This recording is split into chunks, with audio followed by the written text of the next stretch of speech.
Hi, we're here. You made it. Welcome, welcome to my little office.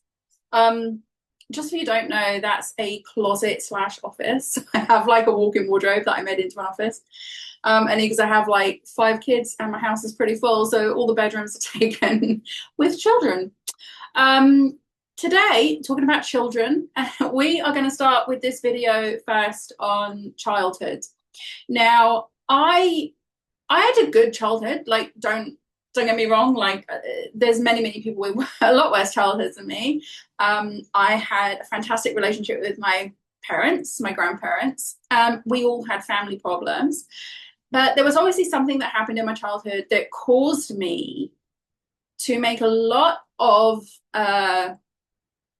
creations in my reality that were undesirable.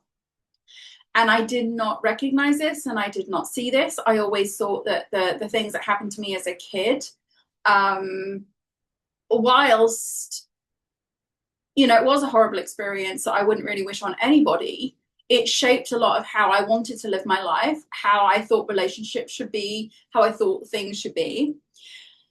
But I didn't really think much of it. And, it was father related. There was all the forgiveness there. If you want to talk about when we're working one-on-one in the program and then she woke up, if you want to talk about childhood stuff, like we'll touch on it if there's things that you think that could have affected you. But I was one of these people that like, yeah, it's forgiven, it's in the past, certainly does not affect me anymore, it doesn't affect me now. And always throughout the years, there was always little things that came up that showed me and indicated to me or were trying to tell me that this is linked to little 8, 9-year-old you. And I'm like, I'm grown. I'm a fully grown woman. I've taken control of my life here. You know, um, that's impossible. But clearly my belief system was overriding my conscious mind. So it's like the subconscious overrides the conscious. And then you don't realize, but it's funny, I've said here on this, let's talk about shit from childhood, overlapping identities. There's almost like an overlapping identity of child you overlapping into adult you, but you don't quite recognize it and see it.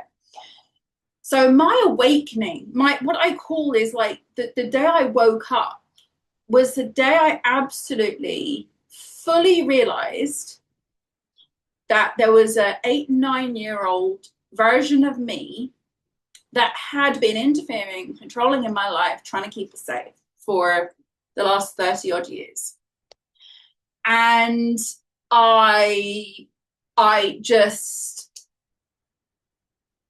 cried. I just cried because I was just like, no. And I cried, and it was like the day I the day I woke up, or I say I woke up, I had to sit there, I had things to do.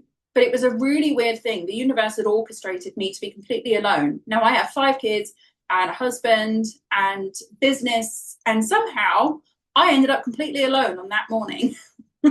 And I basically went over the last several decades of my life. And I could link, it was like my whole life flashed before my eyes, and I could link so many things and tie so many things into this one belief system that presented itself to me that was like, this is the cause of your unhappiness right now with certain aspects of your life. This is the cause of this trauma that happened to you.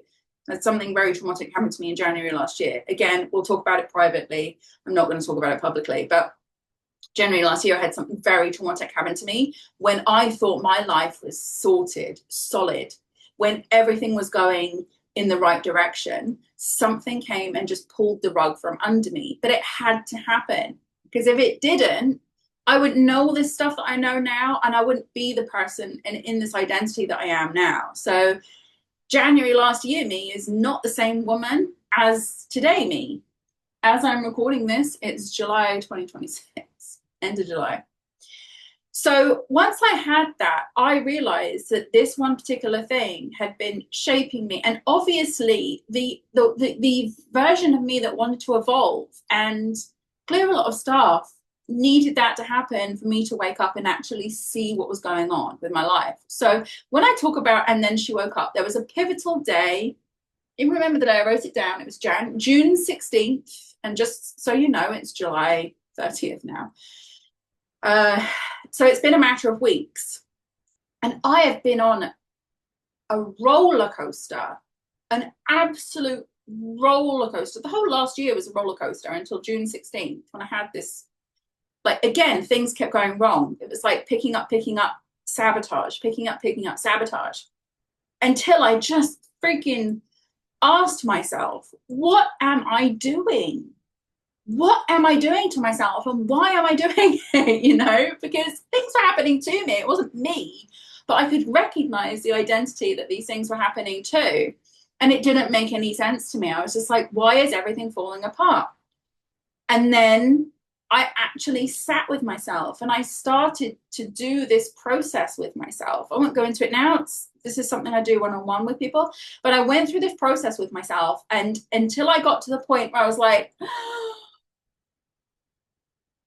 that's it.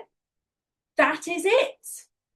And as soon as that happened, it was just crazy. It was like a purge. I was crying, and I realized I started going back through all details of my life and piecing everything together. It was like the freaking, Matrix. And suddenly I just knew.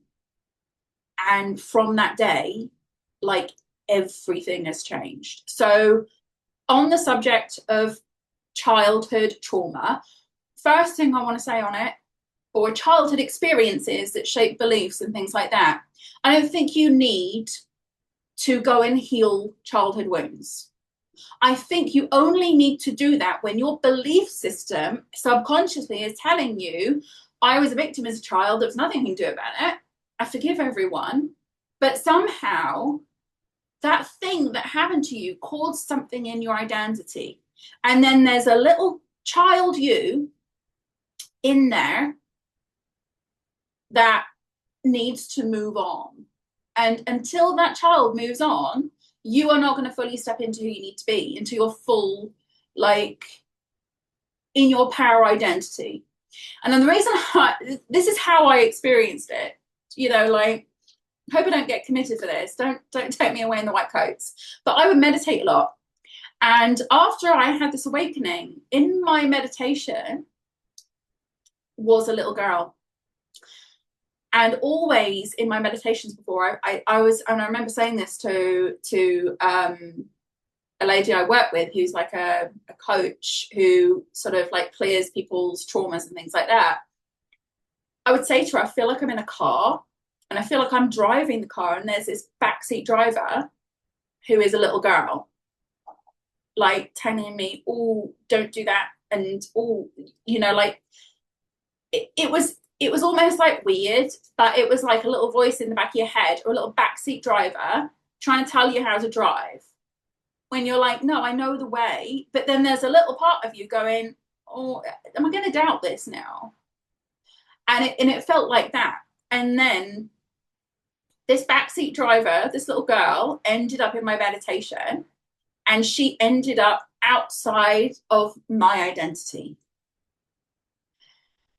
This is in a nutshell.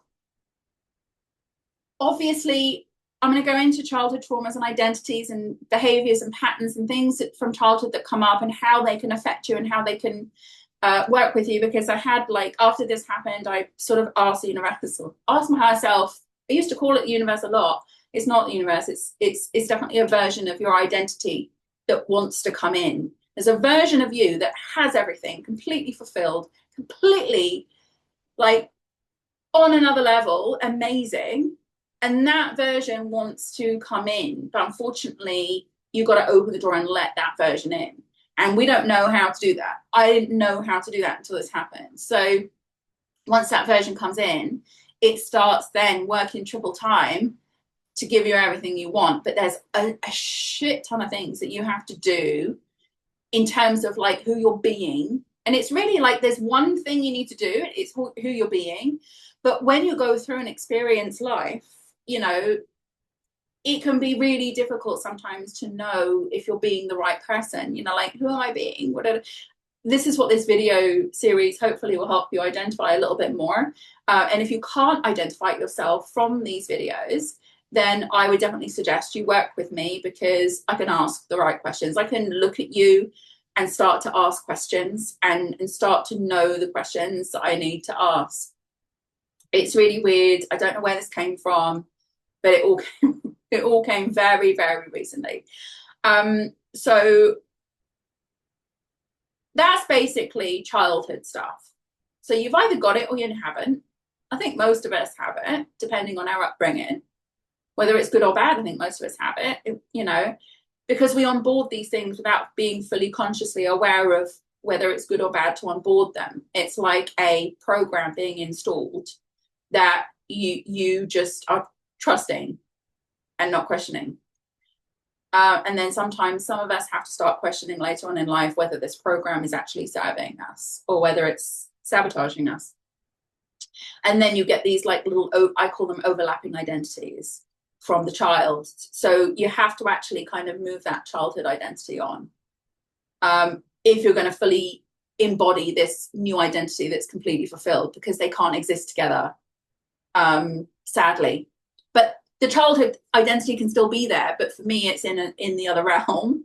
We'll talk about realms in another video. But yeah, childhood me is still there, and you know, checking out for me and everything like that. It just doesn't control things anymore, or it's not part of my full transitioned identity. The person who's completely fulfilled. That's all I'm going to say about that in this video. Again, if you want to talk about this more, if you want to ask questions, you can join Virtual CoWorking Space. If you want to work with me this one-on-one in private, then the links and everything will be in the description. I'm going to move on to the next video now. I feel like we've covered this as best I can.